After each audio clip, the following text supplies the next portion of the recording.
Today we are making the Lulu Frock, an easy jersey fit and flare dress. You can get this pattern along with all my other patterns at lydianaomi.com or Etsy. To begin, please read through the Read First file. It gives you info on printing, sizing, cut layouts, pattern adjustments, and more. Today I'm making a size 8 with a 70% stretch ribbed jersey. The minimum stretch percentage for this pattern is 60% stretch. To learn how to find stretch percentage, view my short tutorial linked in the description. Seam allowance is included in all of my patterns, and for this one it's 3/8 of an inch or 1 centimeter everywhere. You can sew this with a serger and use a zigzag stitch on your domestic machine, or you can completely use only your zigzag stitch on your domestic machine. I use a zigzag with a width of 3 and a length of 2. Place the back dress and back facing pieces right sides together, matching notches, and pin or clip in place. Sew each center back seam with a zigzag or overlock stitch. And if you're using an overlocker like me, increase the differential speed a bit so that it doesn't create a stretched out ripply seam. And as you can see here, I'm cutting off about 1/8 or 3 millimeters of the seam allowance, since this 4-thread overlocker sews at a 1/4 inch seam allowance. If you're sewing on a domestic machine with a zigzag, use the usual 3/8 of an inch or 1 centimeter seam allowance. Iron the seam allowance of the facing and the dress the same way so that when the seams face each other, they will lay opposite each other, creating less bulk. So I press the seam allowance to the left on both my dress and my facing. And you can see how they end up laying opposite ways when facing each other, as they will when they're assembled later. Place the front and back dress right sides together at the shoulder seams and do the same for the facings.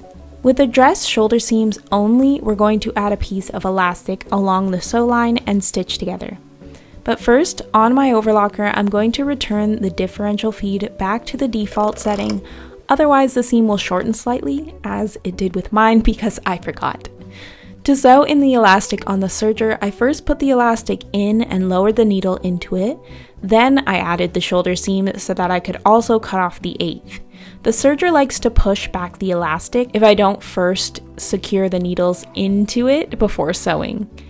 If you're on a domestic, you don't need to worry about this, but just make sure that the elastic edge is right along the sew line, not over it. Otherwise, it will create a ridge when turned out.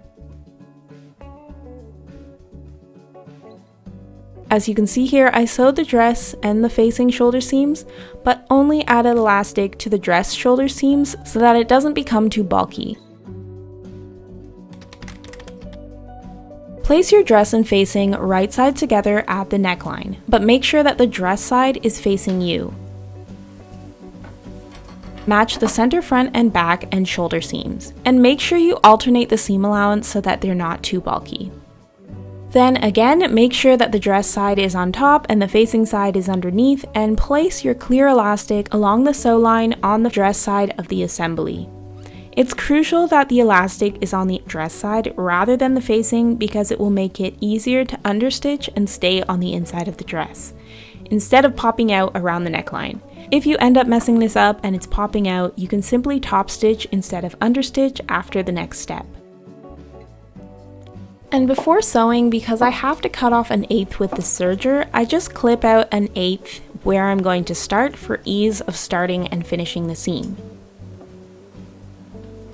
So stitch the neckline with an overlock or zigzag stitch. The zigzag stitch may be less bulky, but I like doing the overlocker because it fully encases my 1/4 inch elastic, so there's no chance of a ridge.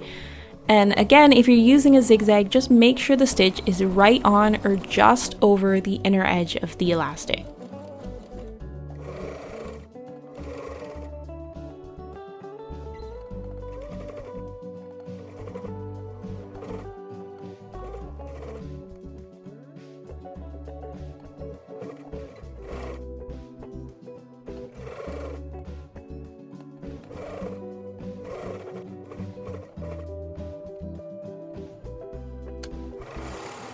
Here is the result, again pointing out that the elastic is on the dress side and the facing is underneath. Turn out the neckline, then flip the seam allowance towards the facing and understitch by sewing a zigzag stitch close to the seam on the facing side, all the way around the neckline.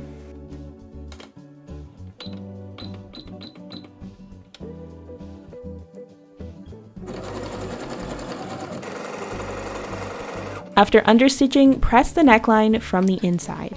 There should be a tiny ridge of the outer fabric when pressing. That way the facing and understitch is hidden on the outside.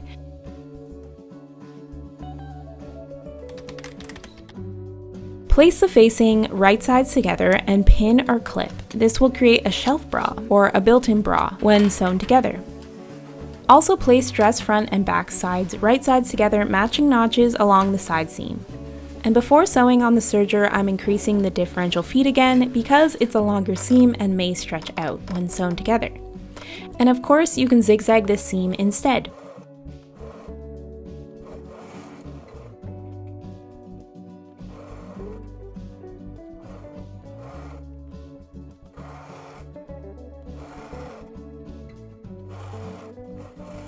And this is what it should look like when you're done.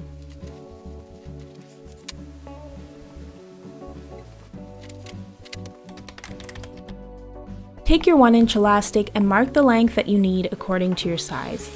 Overlap the ends of your elastics by 3/4 of an inch or 2 centimeters and sew a straight or zigzag stitch back and forth across it. Make sure the elastic is not twisted before you do this.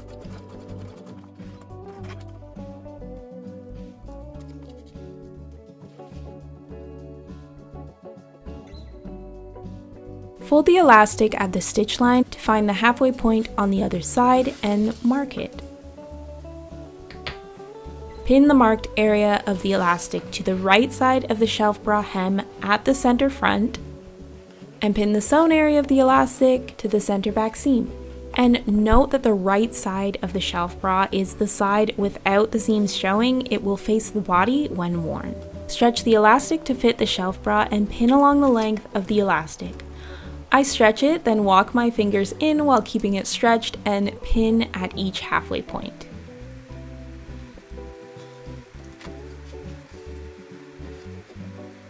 Sew along the edge of the shelf bra and elastic, stretching the elastic to fit the shelf bra. I like to use a zigzag as opposed to the serger for this, but either is fine.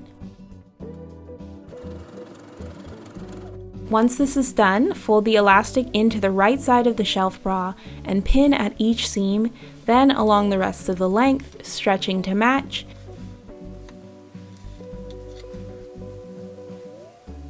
And then zigzag along the edge to secure it in place. And this is what it should look like. The elastic is folded in towards the body as opposed to the outer dress, so that no ridge will be detected on the outside of the garment when it's worn. When it's all situated correctly, as you see here, it will look like this. It's essentially the part of the dress that will touch your body.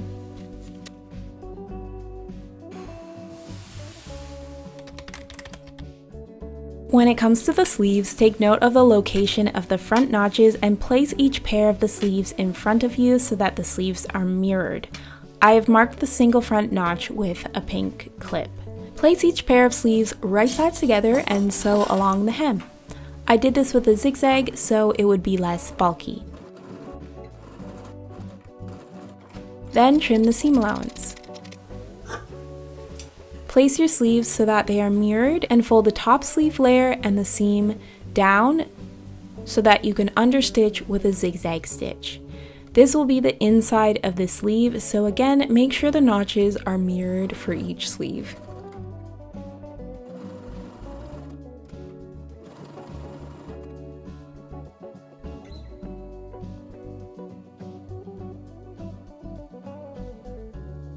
Place side seams of the sleeves right sides together with seams matching and zigzag together.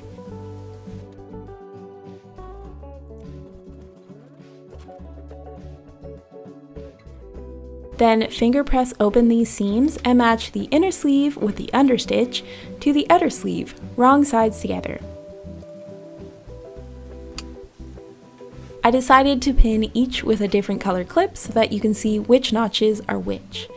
The pink is the front single notch, the orange is the shoulder notch, and the green is the back double notch with the underarm seam in blue.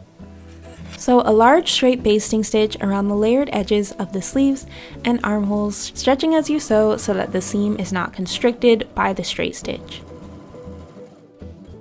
You can see here how the stitch is bubbly when it's relaxed because it was stretched, and that is what you want. Pin the sleeves right sides to the armhole of the dress, matching the underarm seam to side seam, the double notch to the back arm side, shoulder notch to the shoulder seam, and the single notch to the front arm side.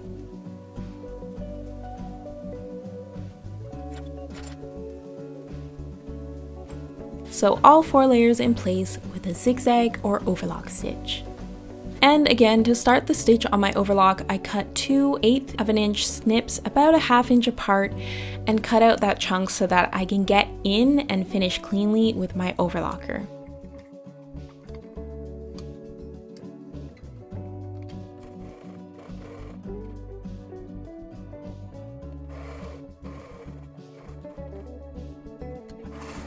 Next, you're going to remove the basting stitches. They should come out very easily.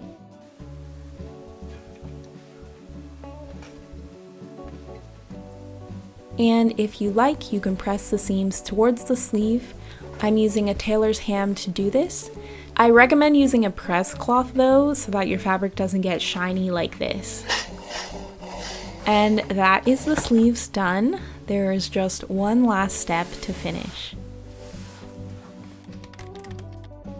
Turn up the hem 3/8 of an inch or 1 centimeter all along the hem. Or you could do this as you sew if you feel that confident.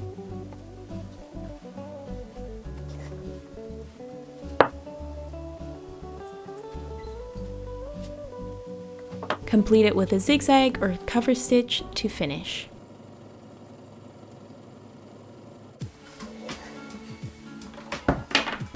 And there you have it, your own Lulu frock. I would love if you shared your work on social media with hashtag Lulu Frock and tag me at Lydia Naomi Studio so that I can see and share it.